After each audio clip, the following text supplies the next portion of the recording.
तो ENB awards में आप देख रहे थे किस तरह से मास्टर स्ट्रोक को बेस्ट करंट अफेयर्स शो का अवार्ड मिला है।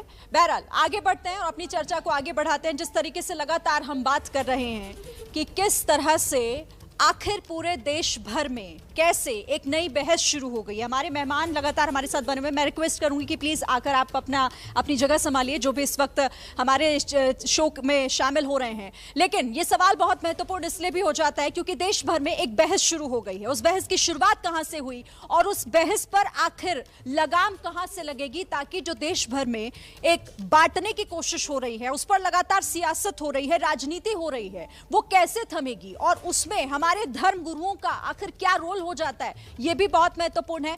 एक बार फिर से इस चर्चा को आगे बढ़ाते हैं। एक छोटे से ब्रेक के लिए हम यहां पर रुके थे, लेकिन हनुमान वर्सेस अजान में आखिर ये धर्मबाण चला कौन रहा है। महामंडलेश्वर जी, ब्रेक के बाद आपसे शुरुआत कर लेती हूँ। धर्मबाण कहां से चल रहा है? देखिए, धर्मबाण चलने के पीछे हमने बड़ी समन्वय की बात बताई, लेकिन इसी डिबेट में सामने आ गया कि आखिर स्थिति क्या है। लोग कहते हैं कि ये नया अभी क्यों आया है, इतने दिनों से अजान हो रहा है, उस वर्सेस हनुमान चालीसा नहीं हुआ, उसके लिए विरोध नहीं हुआ, क्योंकि सरकारें ऐसी रही कि इन हिंदुओं को दबा के रखी हुई थी। अभी थोड़ा होश में आने लगा तो उनको लगा हमको अपना जो सामाजिक न्याय मिलना चाहिए, कि हमको उतनी आवाज़ से दिक्कत होती है, हॉस्पिटल में दिक्कत होती है, स्कूल में दिक्कत होती है, सुबह सोने में दिक्कत होती है, तो आवाज़ उठाना शुरू किया उन्होंने। तो आवाज़ में उन्होंने कहा आप पढ़ोगे, अगर आप कानून को नहीं मानते हैं, अगर आप कोर्ट के बात को नहीं मानते हैं, तो हम भी पढ़ेंगे। ये संघर्ष। और दूसरी बात, अभी रहमानी जी ने एक बात कही और कई डिबेट में भी हमने सुना कि अभी नवरात्रि में तलवारें कहाँ से लहरने लगी जुलूसों में जी। बचपन से हमने देखा है कि नवरात्रि में तलवार पूजन होता है और तलवार लेके बड़ी शांतिपूर्वक वो लोग अपने देवी स्थान पे जाते हैं, जुलूस निकालते हैं। आज से नहीं, अब 30-35 साल से हम देखते आ रहे हैं, आज नई बात नहीं। बहुत डिबेट में हमने देखा, उन्होंने यही पूछा कि आज नया है, पहली बार है, ये इनकी मानसिकता है, ये गलत कर रहे हैं, इनको परमिशन किसने दी? लेकिन कांतानंद जी, मैं आपको एक इसलिए यहाँ पर रोकना चाहती हूँ क्योंकि मैंने कई बार जब अपने शो के दौरान इस तरह की शोभा यात्रा निकलती हुई देखी, हमारे रिपोर्टर्स ने जब उनसे पूछा कि ये तलवार, इस तलवार का मतलब क्या हो जाता है शोभा यात्रा में, नहीं पता उनको। बल्कि मैं आपको बताती हूँ, वो ये कह रहे थे कि ये हमारी सेफ्टी के लिए, अगर कुछ होता है तो प्रतिकार हम इससे करेंगे। तो आप सोचिए फिर क्या हो रहा है। मालूम नहीं है, लेकिन ये परंपरा बहुत पहले से चली आ रही है, उनको जानकारी देने की जरूरत है कि ये हमारा स्वाभिमान है। रक्षा के लिए तो है, आत्मरक्षा के लिए, तो किसी पे प्रहार करने के लिए नहीं है, आत्मरक्षा के लिए। अब एक दो बातें उस डिबेट में हुई, जैसे बहुत समन्वयवादी बातें हो रही थी, अचानक उसमें आ गया एक मौलाना जी बहुत अच्छी बात कर रहे थे, लेकिन दूसरे वाले ने, उन्होंने आ ही रहे हैं, सीधे सीधे उन्होंने कहा कि हम नमाज सड़क पे पढ़ेंगे, क्या कर लीजिएगा। तो ये कैसी मानसिकता है? अब इसमें क्या वैमनस्य नहीं होगा, इसमें बवाल नहीं होगा, इसमें प्रदर्शन नहीं होंगे, इसमें दुर्भाव पैदा नहीं होगा?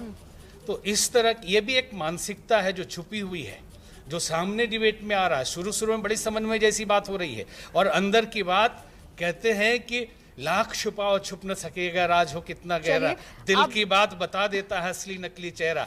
बहुत दिनों तक ये समन्वयवादी, शांतिवादी कितना सहते रहेंगे? कम से कम आवाज तो उठाएंगे, प्रतिकार अपने वाणी से करेंगे और शांतिपूर्ण धरने से करेंगे, और सरकार के जो कानून नहीं मान रहे हैं उसके लिए आवाज उठाएंगे। यही हो रहा है। आप अलीमुद्दीन जी से सवाल पूछ रहे हैं ना, मैं उन्हीं के पास आती हूँ। अब तो रोजा इफ्तार करके आ गए आप, मुझे पूरा यकीन आप शांति से अपनी बात भी रखेंगे। वो महामंडलेश्वर जी भी यही कह रहे हैं और मेरा भी सवाल आपसे यही है।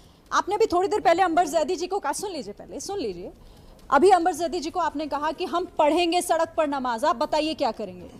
इसी एटीट्यूड को तो चेंज करना है ना। आप मेरी बात का मकसद नहीं समझे, ना स्वामी जी समझे। अगर मस्जिद है, जहाँ मौजूद है मस्जिद, वहाँ 2-4 सफ़े बना के अगर हम नमाज पढ़ लेते हैं, इसमें क्या किसी को इतराज की बात है? हम उसकी विरोध करना है।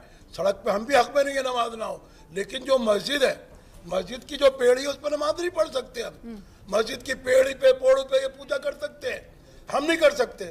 मानसिकता इनकी खराब है, हमारी नहीं है, हमारी ठीक है। हम वो लोग हैं जो इस हिंदुस्तान को बनाते हैं।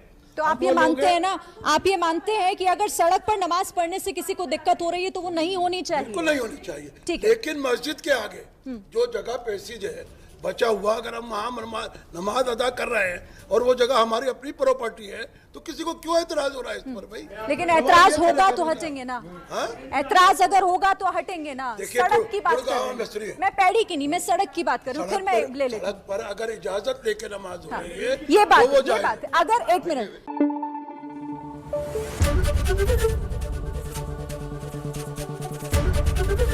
एबीपी न्यूज आपको रखे आगे।